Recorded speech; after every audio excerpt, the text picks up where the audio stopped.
প্রথম বড় একটা জার্নি, সেটা হলো কক্সবাজার।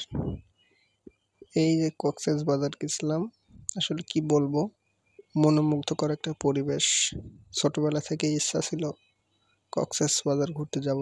বইয়ের পাতায়, ছবিতে, ভিডিওতে কত দেখেছি, কিন্তু কখনো বাস্তবে হয়তো ভাবতে পারিনি যে কক্সবাজার ঘুরতে আসবো। কিন্তু হঠাৎই একটা চাকরির সুবাদে বন্ধুদের সাথে কক্সবাজার ঘুরতে এলাম। এই যে আমার খুব কাছের একজন বড় ভাই, সে সবসময় আমাকে আগলে রাখতো। একটা কোম্পানিতে জব করার পারপাসে সেই কোম্পানি থেকে ঘুরতে আসলাম। আসলে এখানে আসলে মন তো ভালো হবেই, সব কিছু সৌন্দর্য, মনোমুগ্ধকর একটা পরিবেশ, সুন্দর এয়ার, এখানে সুন্দর বাতাস। এখানে আসলে কারো মন যে খারাপ থাকবে এটা কেউ কখনো বলতে পারবে না। এজন্যই সৌন্দর্যকে উপভোগ করতে হলে ঘুরতে আসতে হবে।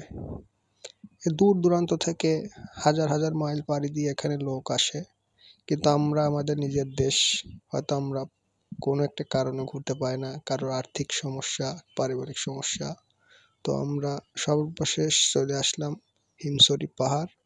এখানে প্রাকৃতিক ঝর্ণা, খুবই সুন্দর একটা দৃশ্য। সবাই ছবি তুলছিল, আমিও তুললাম। তো অবশেষে আমরা ঝর্ণা থেকে এসে এবার চলে আসলাম আবার সেই আমাদের প্রিয় সমুদ্র সৈকত। মানে কি বলবো, অসাধারণ অসাধারণ, যা বলে কখনো শেষ করা যাবে না। সবাই মিলে অনেক আনন্দ করছিলাম এবং এখানে গোসল দিছি। মানে আর কি মনে হচ্ছিল আমরা ছোট একটা বাচ্চা, সেই শৈশবে ফিরে গেছি এখানে এসে। এখানে যেই আসে সেই শৈশবে ফিরে যায়। এই জায়গাটাই আসলে শৈশবের মতো, সবাই শিশুদের মতো আচরণ করে। তো আমরা অনেক মজা করলাম, ঘুরলাম ফিরলাম। আসলে অসাধারণ অসাধারণ একটা দৃশ্য, কি বলবো। কক্সবাজার যারা আসেন নাই তারা ঘুরতে আসবেন। এই যে বাচ্চাটা খেলা করতেছিল, দেখেন কিভাবে সে ভয় পেল। হয়তো ভয় পায়নি, কিন্তু দুষ্টুমি করার ছলে সে, দেখেন এখনো আছেই।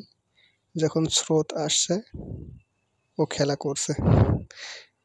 অসাধারণ একটা দৃশ্য।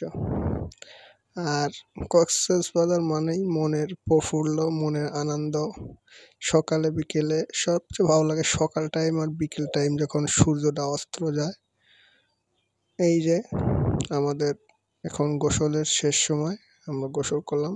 এই যে বড় বড় ঢেউ, এই ঢেউগুলো দেখলে অনেকই লাগে, তারপর অনেক মজা হয়। আমরা সবাই মিলে অনেক আনন্দ, এক কথায় অসাধারণ একটা আনন্দ করলাম। সবই কাছের ভাই ব্রাদার।